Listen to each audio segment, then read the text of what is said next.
আসসালামু আলাইকুম এভরিওয়ান।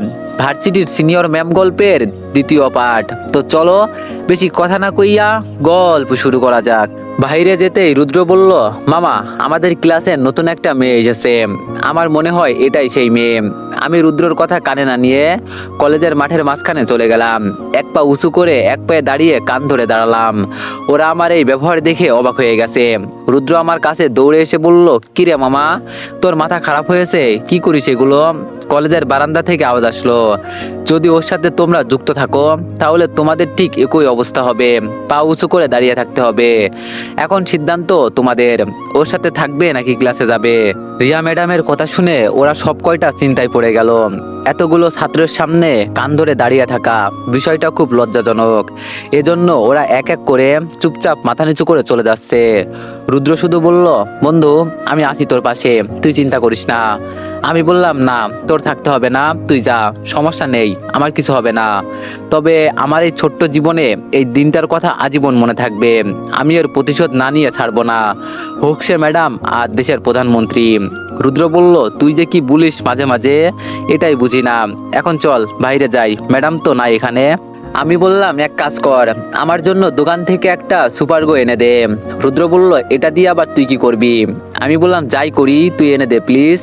রুদ্র বলল, আচ্ছা যাচ্ছি, আর তুই এভাবে দাঁড়িয়ে না থেকে ভিতরে যা, পরে কি হয় দেখবনি। রুদ্র যেতেই আমি পা নামিয়ে দাঁড়িয়ে গেলাম। অযথা আমি কেন প্রিন্সিপাল ম্যাডামের কথা শুনে দাঁড়িয়ে আছি। ফোনে টুংটুং শব্দে ফোনটা হাতে নিলাম। এই অসময়ে আবার দুলাভাই কল দিল কেন? আমি ফোন রিসিভ করে বললাম, বলেন দুলাভাই। দুলাভাই বলল, আসার পথে আমার বোনকে 3 রাস্তার মোড় থেকে নিয়ে এসো, মাত্র নাকি বাসে উঠেছে। আমি বললাম, আপনার বোনকে তো আমি কখনো দেখি নাই, চিনবো কিভাবে? দুলাভাই বলল, দেখবে কিভাবে, যখন তোমার বোনের সাথে আমার বিয়ে হয়েছিল তখন আমার ছোট বোন ইন্ডিয়াতে বেড়াতে গিয়েছিল। যাই হোক আমি পিক পাঠিয়ে দিব, তুমি রিসিভ করে নিয়ে আসিও কেমন? আমার অফিসে কিছু দরকারি কাজ আছে। আমি বললাম, আচ্ছা দুলাভাই। ফোন কেটে দিতেই রুদ্র আমার হাতে সুপারগুলো দিয়ে বলল, তুই কি করবি এটাই তো বুঝতে পারছি না। আমি শয়তানি হাসি দিয়ে বললাম, এত ভাবতে হবে না, চল। ক্লাসের ভিতরে এসে স্যারের চেয়ারের উপর পুরো সুপারগুলো ঢেলে দিলাম। রুদ্র বলল, মামা কাজটা কি ঠিক হচ্ছে? যতই হোক উনি আমাদের ম্যাম, এটা করা মোটেও ঠিক হচ্ছে না। আমি বললাম, তোরে বলছে ঠিক হচ্ছে না? যখন আমাকে বাইরে কান্ধার করে দাঁড়িয়ে রাখছিল তখন মনে ছিল না? এখন চল গিয়ে বসি। পিছনে তাকিয়ে 3 নম্বর বেঞ্চে বসে থাকা মেয়েটাকে দেখে বললাম, মামা মেয়ে পেয়েছি, এটাই সেই মেয়ে। রুদ্র বলল, আমি কি বলছিলাম, আমাদের ক্লাসে নতুন একটা মেয়ে এসেছে, এখন তাহলে কি করবি? আমি বললাম, তুই পিছনে গিয়ে বস, আমি ওর পাশে বসি, দেখি কি বলে। আমি চুপচাপ গিয়ে মেয়েটার পাশে বসলাম, কিন্তু মেয়েটা আমার দিকে এমনভাবে তাকালো যেন আমাকে কোনোদিন দেখেই নাই। চুরি করে আবার ছিনাজড়ি, দাঁড়া তোরে মজা দেখাচ্ছি। আমি কিছু বলতে যাব তার আগেই মেয়েটা বলল, এক্সকিউজ মি, আপনি একটা ছেলে হয়ে এত সুন্দরী একটা মেয়ের পাশে বসলেন, বিষয়টা কেমন দেখালো না? এর মাঝে স্যার এসে বলল, তোমরা সবাই তো প্রিন্সিপাল ম্যাডামকে চেনো, সাবধান, কেউ বিয়াদবি করবে না। উনি এতটা উচ্চ শিক্ষিত যে উনি চাইলে যে কোনো শিক্ষা প্রতিষ্ঠানের চাকরি নিতে পারে। আমরা বলছি দেখে উনি এখানে আসছে, বাকিটুকু ম্যাডাম নিজে এসে বলবেন। ছাড় যেতেই ম্যাডাম ক্লাসে প্রবেশ করলেন। উনি ব্যাগটা টেবিলের উপরে রাখলেন। আমি মনে মনে শুধু বলছি, চেয়ারে শুধু একবার বসে যান, আর কিছু লাগবে না। রিয়া ম্যাডাম ধীরে ধীরে উনি উনার পরিচয় দিলেন। আমার সামনে এসে বলল, এই ছেলে, তোমাকে না বলছিলাম কান ধরে মাঠের মাঝখানে দাঁড়িয়ে থাকতে? আমি বললাম, কি কন ম্যাডাম, আপনাকে তো আমি মাত্র দেখলাম, আর আপনি আমার উপর মিথ্যা অভিযোগ চাপিয়ে দিচ্ছেন। আমার এমন কথা শুনে পুরো ক্লাস অবাক হয়ে গেল। রিয়া ম্যাডামের চেহারায় আবার সেই আগের রাগটা ফিরিয়ে এনে বলল, তুমি কার সাথে বিয়াদবি করছো জানো তো? আমি চাইলে কি করতে পারি? আমি বললাম, আচ্ছা ধরেন আমি মানলাম আপনার কথা, তবে যদি আমাদের ক্লাসের কেউ বলে আপনি আমাকে বলছেন কান ধরে দাঁড়িয়ে থাকতে, বা এর আগে আপনার সাথে আমার কথা হয়েছিল, যদি কেউ এই কথা বলে, তাহলে আপনি যেই শাস্তি দিবেন সেটা আমি মাথা পেতে নিব। রিয়া ম্যাডাম খুশিতে হাসি দিয়ে বলল, দিলি তো এবার নিজের কপালে নিজে বাস। কি ছাত্রছাত্রীরা, তোমরা একবার বলো তো, আমাকে শুভেচ্ছা জানানোর সময় ও সেখানে ছিল না? আমি শুধু হাতটা উঁচু করে আমার গলায় হাত ধরে ইশারা করে বললাম, যে আমার সম্পর্কে একটা টু শব্দ করবে তার কল্লা কেটে হাতে ধরিয়ে দিব। সো কথাবার্তা একটু বুঝে শুনে বলিও। আমার হাতের ইশারায় সব কয়টা চুপ হয়ে গেল। ম্যাডাম ঠিকই বুঝে গেল আমি কি জিনিস।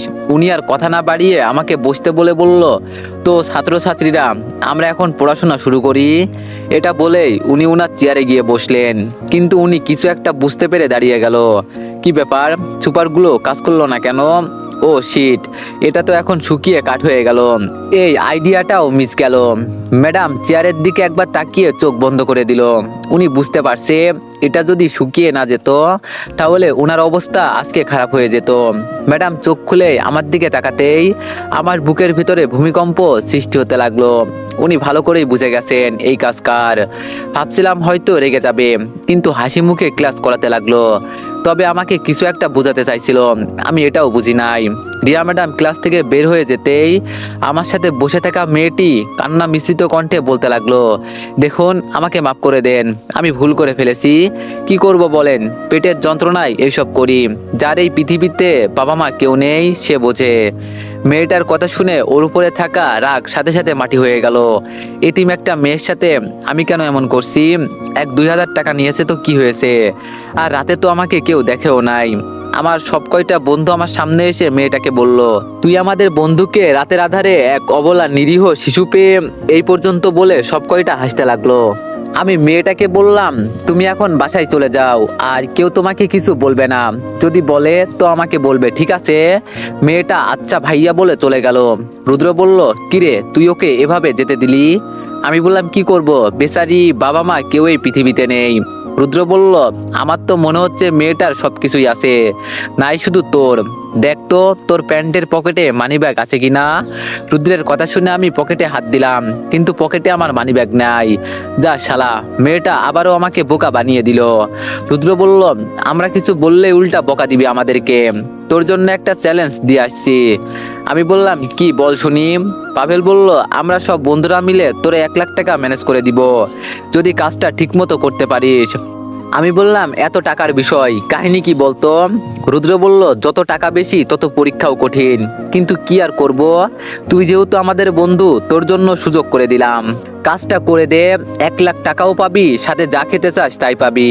আমি বললাম, আচ্ছা টাকাটা একটু বাড়িয়ে দিস।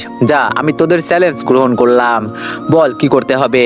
রুদ্র খাতায় আমার সাইন নিয়ে বলল, তুই যে আমাদের চ্যালেঞ্জ গ্রহণ করলি তার প্রমাণস্বরূপ রেখে দিলাম, কখনো যদি মিথ্যা কথা বলিস। আমি বললাম, আচ্ছা বাবা, সবকিছু বুঝলাম, এখন বল আমাকে কি করতে হবে। রুদ্র বলল, সিম্পল একটা বিষয়, তুই প্রিন্সিপাল ম্যাডামের সাথে প্রেমের অভিনয় করবি 1 মাস। এর ভিতরে কিছু শর্ত আছে, ওগুলো পরে বলবো।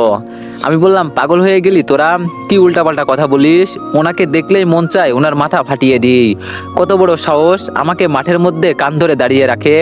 এজন্যই তো বলছি খেলা জমবে, প্লাস ভার্সেস মাইনাস যখন একসাথে থাকবে তখন না খেলা শুরু হবে। আমি বললাম, তোরা কি সব কথা বলিস, মাথায় আছে তো? উনি আমাদের প্রিন্সিপাল ম্যাম, আবার বলিস ওনার সাথে প্রেমের অভিনয় করতে। রুদ্র বলল, ম্যাডামের উপর তোর রাগ আছে না বল। আমি রুদ্রের কথা শুনে বললাম, সে তো আছে, তবে। রুদ্র বলল, কোনো তবে নাই বন্ধু, বিশেষ করে তুই কিন্তু সাইন করলি, কিছু করার নাই। আমি বললাম, 1 মাস সময় তো ঠিক আছে, পটিয়ে নিব। আমার পিছনে লাগতে আসার ফল খুব ভালো করেই টের পাবে। কলেজে আর কোনো কথা না বলে সবাই মিলে কলেজ থেকে বের হয়ে গেলাম। গেট থেকে বের হয়ে পাভেলকে বললাম, বন্ধু তোর বাইকটা দে তো, এক জায়গায় যেতে হবে। আমি আবার আমার গাড়ি বাসায় রেখে চলে আসছি। পাভেল বলল, আচ্ছা যা, মনে হচ্ছে নতুন প্রেম মামা। তা মেয়েটাকে আমাদের তো আর বললি না। আমি বললাম, এত কিছু শুনে তোরা কি করবি, বাসায় যা, পরে বলবো। রুদ্রের কাছ থেকে কিছু টাকা নিয়ে আমি বাইক স্ট্যান্ড দিয়ে চলে যাচ্ছি। পেছন থেকে পাভেল বলল, গাড়িতে তেল নিয়ে নিস, না হলে কিন্তু আবার পথের মাঝে আটকে যাবি। আমি সরাসরি দুলাভাইয়ের দেওয়া ঠিকানা অনুযায়ী চলে গেলাম। ফোন থেকে দুলাভাইয়ের দেওয়া ওনার বোনের পিক দেখে আমার মাথা তো চক্কর দিয়ে উঠলো। দুলাভাইয়ের বোন তো দেখি হেব্বি সুন্দরী, আর সুন্দরী হবে না কেন, এতদিন পর বিদেশ থেকে দেশে আসছে। আমি বাইকটা এক সাইডে রেখে দুলাভাইয়ের বোনকে খুঁজতে লাগলাম। হঠাৎ দেখি কয়টা ছেলে একটা মেয়েকে দূর থেকে বিরক্ত করছে। আমি দূর থেকে ভালো করেই তাকিয়ে চিনে ফেললাম, এটাই দুলাভাইয়ের বোন। মেয়েটাই রৌদ্রের মাঝে ভয়ে ছেলেগুলোর কারণে দাঁড়িয়ে আছে। ইস, না জানি কতক্ষণ দাঁড়িয়েছিল। দুলাভাই তো সেই কখন আমাকে ফোন করে বলেছিল। আড্ডা দিতে দিতে সেটাই ভুলে গেছি। আমি তাড়াতাড়ি হেঁটে দুলাভাইয়ের বোনের সামনে গেলাম। দুলাভাইয়ের বোন আমার সেম বয়সী। মেয়েটা আমাকে দেখে ভয় পেয়ে একটু দূরে চলে গেল। হয়তো ভয় পেয়েছে। ইস, চেহারা ঘেমে কি অবস্থা হয়েছে। আমি মেয়েটাকে উদ্দেশ্য করে দুলাভাইয়ের নাম বলে বললাম, চলেন আমার সাথে, আপনার বড় ভাই আমাকে নিতে পাঠিয়েছে। আমাকে দেখে মেয়েটা যেন একটু ভরসা পেল। আমার হাতে ব্যাগ ধরিয়ে দিয়ে চোখগুলো লাল করে আমার দিকে একবার তাকিয়ে একটু দূরে ছায়ার নিচে গিয়ে দাঁড়ালো। আমি ওর সামনে গিয়ে বললাম, দুলাভাই বলছিল ঠিকই, কিন্তু আমার মনে ছিল না, সরি। মেয়েটা এবার কান্না করে দিয়ে বলল, ভাইয়াকে সেই কখন থেকে ফোন দিতেছি কিন্তু কল ধরে না। আধা ঘন্টা ধরে এখানে দাঁড়িয়েছিলাম। আমাকে দেখতে পেয়ে ছেলেগুলো বাজে বাজে কথা বলছে। শেষে বাঁচার জন্য এই রোদ্রের মাঝে দাঁড়ালাম। আমি বললাম, আসলেই আমি সরি, মাফ করে দিও। আর ওদের আমি দেখছি, তুমি দাঁড়াও। মেয়েটা ধপ করে আমার হাত ধরে বলল, ঝগড়া করবেন না প্লিজ, আমাকে এখন বাসায় নিয়ে চলেন, আমার আর ভালো লাগছে না। মন চাইছে এখানেই শুয়ে পড়ি। শরীর প্রচন্ড খারাপ হয়ে গেছে। টাকার ব্যাগটা চুরি হয়ে গেছে, কিছু কিনে খাবো সেটাও পারছি না।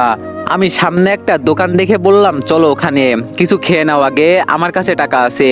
মেয়েটি বলল, আমি কারোর টাকায় কিছু খেতে রাজি না, এখন বাসায় নিয়ে চলেন আমাকে।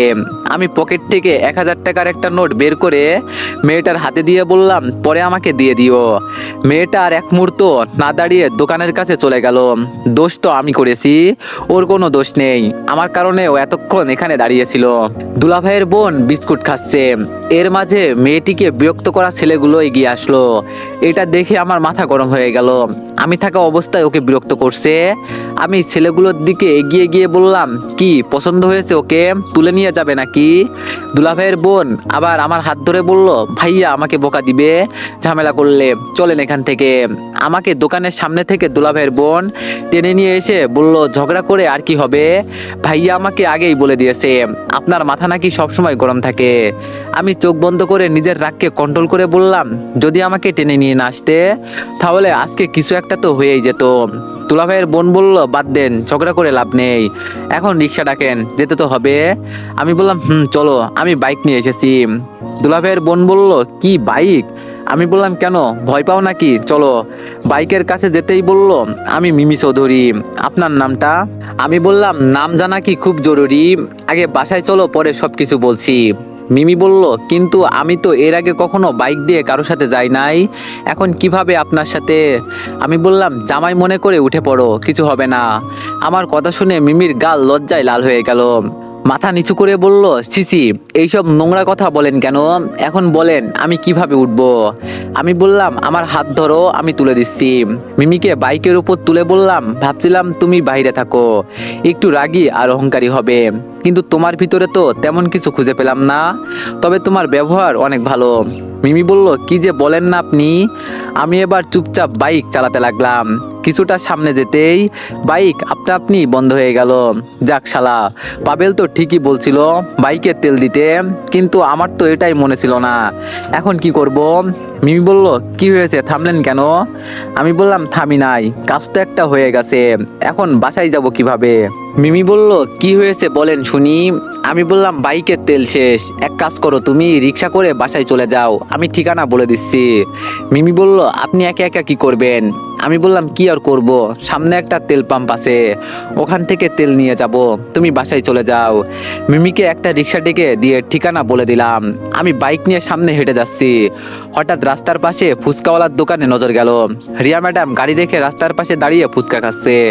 এটা দেখে আমি মুচকে হাসি দিয়ে বললাম, এত বড় লোক হওয়ার পরেও রাস্তা থেকে ফুচকা খাচ্ছে, যাব কি? যাই না, গিয়ে কিছুটা সময় কাটিয়ে আসি আর ওনাকে সরি বলে আসি। আমি রাস্তার পাশে বাইক দাঁড় করিয়ে ধীরে ধীরে রিয়া ম্যাডামের দিকে যেতে লাগলাম। রিয়া ম্যাডাম আমাকে দেখে খাবার খাওয়া বন্ধ করে আমার দিকে তাকিয়ে আছে।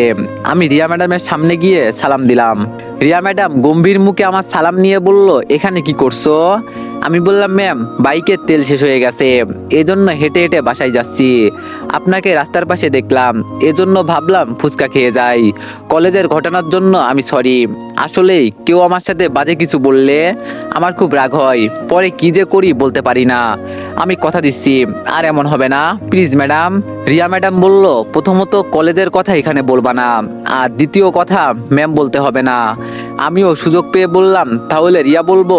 আমার কথা শুনে ম্যাডাম চোখ লাল করে বলল, আমি তোমার সিনিয়র, এটা মনে আছে তো? আপু বলবে। আমি বললাম, আপু বলার চেয়ে আমার কাছে ম্যাডাম ভালো। রিয়া ম্যাডাম বলল, ওকে, তোমার যেটা ভালো মনে হয়। এখন বাসায় গিয়ে গোসল করে পড়তে বসো, এই বয়সে এত ঘোরাঘুরি করলে লাইফ ধ্বংস হয়ে যাবে। আমি বললাম, ম্যাডাম আপনি কি বিবাহিত? রিয়া ম্যাডাম আমার এমন কথা শুনে চোখ বড় বড় করে বলল, কি বলছো? আমি কথা ঘুরিয়ে বললাম, বলছি ম্যাডাম আপনি কি নিজে গাড়ি ড্রাইভিং করেন নাকি গাড়ির ড্রাইভার আছে? রিয়া ম্যাডাম বলল, দেখতে পারছো গাড়িতে কেউ নেই, সো আমি চালাই। আচ্ছা তুমি কিছু খেতে চাইলে খেতে পারো, বিল আমি দিচ্ছি। ম্যাডাম যেহেতু টাকা দিবে, এজন্য আমিও কিছু ফুচকা প্যাকেজ করে নিয়ে বললাম বাসায় গিয়ে খাবো। রিয়া ম্যাডাম আর কিছু না বলে ফুচকার বিল দিয়ে আমাকে বলল, চলে যাও, রাস্তায় এত দাঁড়িয়ে থাকতে হবে না, বাসায় গিয়ে পড়াশোনা করো, লাভ আছে। আমি বললাম, ম্যাম। রিয়া ম্যাডাম আবার আমার দিকে তাকিয়ে বলল, আবার কি? আমি বললাম, একটু তেল দেন না, বাসা পর্যন্ত যাই, নইলে হেঁটে হেঁটে যেতে হবে আমাকে। রিয়া ম্যাডাম এবার একটু রেগে বলল, আমি তোমার কলেজের প্রিন্সিপাল, আমার সাথে যেই আচরণ করলে, কলেজে আমার জায়গায় অন্য কেউ থাকলে হাতে টিসি ধরিয়ে দিত। তুমি আমার প্রথম সেই ছাত্র যে আমার সাথে এতটা বাজে ব্যবহার করলে। আমি এবার মাথা নিচু করে বললাম, আমার বয়স কম তো ম্যাডাম, এত কিছু বুঝি না, মন যা চাই তাই করি। আপনি তো তখন বললেন আমি বাচ্চা একটা ছেলে, তাহলে আবার আমার উপর এতটা রাগ দেখাচ্ছেন কেন? রিয়া ম্যাডাম এবার হাসি দিয়ে বলল, তুমি সত্যি একটা বাচ্চা ছেলে, আমি গাড়ির ভিতরে আছি, তুমি তেল নিতে পারলে নিয়ে নাও, এই তো সুযোগ পেয়েছি, এই সুযোগ কাজে লাগাতে হবে। আমি বুদ্ধি খাটিয়ে তেল বের করে বললাম, ধন্যবাদ ম্যাডাম, আল্লাহ আপনাকে আমার মতো সুন্দর একটা জামাই দিক, এটাই দোয়া করি। রিয়া ম্যাডাম অবাক হয়ে বলল, কি? আমি বললাম, কিছু না ম্যাডাম, আমি যাই, তবে আপনার শাড়ি কিন্তু অস্থির, সকালে আপনার লুকটা একদম। রিয়া ম্যাডাম বলল, ভুলে যেও না আমি তোমার ম্যাডাম, কিভাবে কার সাথে কথা বলতে হয় এটা কি ভুলে গেছো? আমি বললাম, আপনি এত রেগে যান কেন ম্যাডাম? আচ্ছা আমি তাহলে যাই, আর আমাদের বাসায় আপনার দাওয়াত রইলো। রিয়া ম্যাডাম চশমা পরে গাড়ির দরজা লাগিয়ে গাড়ি নিয়ে চলে গেল। বড় চাকরি করে দেখে নিজেকে খুব বড় মনে করে। ম্যাডামকে পটিয়ে আবার ম্যাডামের সাথে প্রেম করব কিভাবে? যে রাগী উনি, আমার তো কিছুই মাথায় ঢুকছে না। আচ্ছা ওনাকে কি রাজি করানো সম্ভব? দূর, এইসব এখন চিন্তা করছি কেন, এইসব পরে চিন্তা করবো নি, এখন বাসায় যাই। বাইকে তেল ভরে বাসার দিকে যেতে লাগলাম।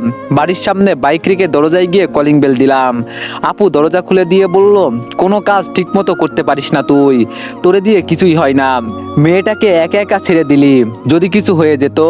আমি বললাম, তো কি করব আমি, ওকে আমার সাথে হাঁটিয়ে আনবো, যা তো সর আমার সামনে থেকে। আপু বলল, ওই তোর হাতে কি? আমি বললাম, আমার হাতে যাই থাকে তোরে বলতে যাব কেন, শর্ত আমার সামনে থেকে। আপু বলল, লক্ষ্মী সোনা ভাই আমার, দে না কি নিয়ে আসলি। আমি আপুর হাতে ফুচকা দিয়ে বললাম, নে তোর জন্য নিয়ে আসছি। মিমি উপর থেকে নিচে নামতে নামতে বলল, তো মিস্টার আমার জন্য কি নিয়ে আসছেন? নিজের বোনের জন্য তো ফুচকা নিয়ে আসলেন। আমি মিমির দিকে তাকিয়ে বোকা হয়ে গেলাম। মিমি মাত্র গোসল করে আসছে, মাথা থেকে টপ টপ করে পানি পড়ছে, বেশ সুন্দরী আছে। আচ্ছা যদিও আমার গার্লফ্রেন্ড হয় তাহলে বিষয়টা কিন্তু এতটাও খারাপ নয়, আপুকে বললে হয়তো রাজি হয়ে যাবে। আগে তো আমি মিমিকে পটাই। আপু আমার মাথায় থাপ্পড় দিয়ে বলল, কিরে তোর আবার কি হলো? আমি বললাম, কিছু হয় নাই আপু, আম্মু কই? আপু বলল, আম্মু তো মার্কেট করতে গিয়েছে, খাবি তুই কিছু? আমি বললাম, না এখন খাবো না, আমি রুমে গেলাম। আমি চুপচাপ আমার রুমে চলে আসলাম। মিমি আমার সমবয়সী, ওকে যদি পটাতে পারি তাহলে আর কি লাগবে, দেখি কি হয়। ফ্রেশ হয়ে দিলাম এক ঘুমে বিকাল হয়ে গেল। ঘুম থেকে উঠে ছাদে বাতাস খেতে চলে গেলাম। এই ডুবন্ত বিকেলে ছাদে দাঁড়িয়ে থাকলে খুব ভালো লাগে। আচ্ছা আমি কি আসলেই বাচ্চা একটা ছেলে? আমাকে কি বাচ্চা বাচ্চা লাগে? যদি বাচ্চা না লাগতো তাহলে রিয়া ম্যাডাম আমাকে এই কথা বলতো কেন? কি জানি, কিন্তু বন্ধুদের দেওয়া কথা আমার রাখতে হবে। 1 লাখ টাকা পাবো বাজিতে জিততে পারলে। শুধু প্রেমের অভিনয় তো, এটা করতে পারবো। সমস্যা শুধু এক জায়গায়, রিয়া ম্যাডাম পড়বে কিনা। মিমি বলল, রুমে খুঁজে এলাম খুঁজলাম পাই নাই আপনাকে, পুরো বাসায় খুঁজলাম কোথাও পাই নাই, অবশেষে আপনাকে ছাদে পেলাম। মিমির কথা শুনে আমি পিছনে তাকিয়ে বললাম, তা আমাকে খোঁজার কারণ কি? আর আপনি আমাদের বাসায় কি করেন? যান দুলাভাইয়ের বাসায় যান। মিমি বলল, আমি আমার ভাবির বাসায় আসছি, তাতে আপনার কি? আপনি বললেই কি আমি চলে যাব? আচ্ছা আপনার পাশে দাঁড়াবো? আমি বললাম, দাঁড়াও, সমস্যা নেই। এই কথা বলে আমি সিগারেট জ্বালিয়ে নিলাম। মিমি আমার হাতে সিগারেট দেখে ওটা কেড়ে নিয়ে বলল, এখন আমি এখানে আছি, তাই আমার সামনে এটা খাবেন না, আমি এই গন্ধ সহ্য করতে পারি না। আমি এবার চুপটি করে দাঁড়িয়ে রইলাম। আমি চুপ করে আছি দেখে মিমি বলল, আপনি মানুষটা কেমন জানো খিটখিটে, এই দেখি ভালো আচরণ করেন, এই দেখি খারাপ, এগুলো কি? আমি বললাম, একা একা দাঁড়িয়ে আছি, ভালো লাগছে না, কথা বলার মতো মুড নাই আমার। মিমি বলল, কেন, বউ মরছে কি আপনার যে কথা বলার মতো মুড নাই? আমি বললাম, ফালতু কথা বলো না তো, ভালো লাগছে না। মিমি বলল, কিন্তু আমি বললাম, দাঁড়াও, কথা বলো না, দেখি কে কল দিয়েছে। আমি ফোন রিসিভ করতেই রুদ্র বলল, হালারপুত, তুই কিছু খবর রাখিস কি? ম্যাডামের পিছনে বিশ্ববিদ্যালয়ের টপ একজন ছাত্র লেগে আছে, উনাকে নাকি সেই ছেলে পছন্দ করে। আমি বললাম, পছন্দ করে ভালো কথা, এতে আমি কি করব? রুদ্র বলল, মামা, এই 1 লাখ টাকার কথা কি কিছু ভুলে গেছোস? তুই যাকে ইচ্ছা তাকে বিয়ে কর, এতে আমাদের কোনো আফসোস নাই, শুধু প্রিন্সিপাল ম্যামের সাথে প্রেমের অভিনয় করে যা। আমি বললাম, এতে তোদের যে কি লাভ হবে আমি এটাই বুঝি না। রুদ্র বলল, সময় হলে তোরে সবকিছু বলবো, যদি তুই একজন খাঁটি পুরুষ হয়ে থাকিস তাহলে ওনাকে পটিয়ে দেখা। আমি বললাম, এবার তুই বেটিক লাইনে চলে গেলি, কথাটা কিন্তু ঠিক বলিস নাই, তোরা আমার বন্ধু হয়ে আমাকে বলির পাঠা বানিয়ে দিস, এটা খুব খারাপ লাগে। রুদ্র বলল, এতগুলো টাকা কি তোমাকে হুদাই হুদাই দিব? আমি বললাম, তোর ফালতু কথা শোনার সময় আমার নেই, ফোন রাখ। ফোন কেটে দিয়ে দাঁড়িয়ে চিন্তা করছি, ওরা কি আবার আমাকে কোনো ফাঁদে ফেলে দিচ্ছে? ওদের মতলব আমি বুঝতে পারছি না। মিমি বলল, গার্লফ্রেন্ড কল দিয়ে বকা দিয়েছে তাই তো, এজন্য এত চিন্তা করছেন? আমি বললাম, আরে না, আমার আবার গার্লফ্রেন্ড আসবে কোথা থেকে? যেই চেহারা, এই চেহারা নিয়ে মেয়ে পটাতে পারবো না। মিমি আমার গালে হাত দিয়ে ছুঁয়ে বলল, চেহারা তো ভালোই আছে, সবকিছু মোটামুটি চলে, তাহলে বলেন কেন আপনি দেখতে খারাপ? আপু ছাদের দরজার কাছে দাঁড়িয়ে বলল, মিমি তুমি নিচে যাও, তোমার ভাই তোমাকে ডাকছে। মিমি আচ্ছা ভাবি বলে চলে গেল। আপু আমার পাশে দাঁড়িয়ে বলল, মিমিকে পছন্দ হয় তোর? আমি বড় বড় চোখে আপুর দিকে তাকিয়ে বললাম, হঠাৎ করে এই প্রশ্ন?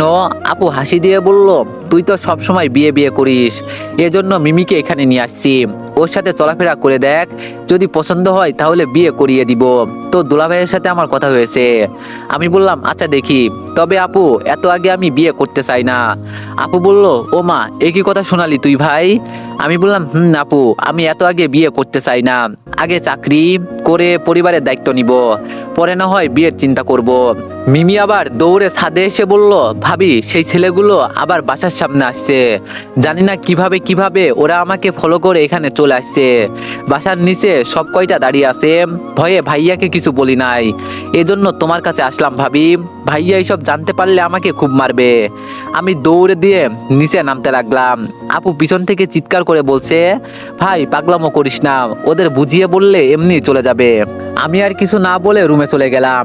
ওদের কত বড় সাহস আমার বাসার সামনে এসে আমাদের মেহমানকে বিরক্ত করে। রুম থেকে লম্বা হকি স্টিক নিয়ে দৌড়ে রুম থেকে বের হলাম। দুলাভাই আমাকে দেখে সোফা থেকে উঠে দাঁড়িয়ে বলল, এই মিয়া তোমার আবার কি হলো? আমি সরাসরি দরজা খুলে বের হলাম, গিয়ে দেখি মিমি যা বলল তা সত্যি, বাস স্ট্যান্ডের সেই ছেলেগুলো দাঁড়িয়ে আছে। ওরা কিছু বোঝার আগে আমি হকি স্টিক দিয়ে সব কয়টাকে ইচ্ছা মতো মারতে লাগলাম। দুলাভাই দৌড়ে এসে আমাকে ধরে বলল, কি করছে এইসব, ওদের অযথা মারছো কেন? এই তোমরা এখন যাও। টাকলা একটা ছেলে ঠোঁট থেকে রক্ত মুছে বলল, আমি কে চিনলি না তো? আমার শরীর থেকে রক্ত বের করলি, একটু পর ঠিকই বুঝবি, তোরে ভালো করেই চিনে রাখলাম। এই তোরা সবাই চল। ছেলেগুলো যেতে আপু বাইরে এসে ঠাস করে আমার গালে একটা চড় দিয়ে বলল, নিজেকে খুব বড় মস্তান মনে করিস না, তোরে কতবার বলছি মারামারি কাটাকাটি করবি না, ভিতরে চল। আপু আমাকে টেনে বাসার ভিতরে নিয়ে গেল। সোফায় বসতেই, তো এভরিওয়ান, নেক্সট পার্টের জন্য সবাই একটু বেশি বেশি লাইক আর একটা করে কমেন্ট করে দিও, ধন্যবাদ।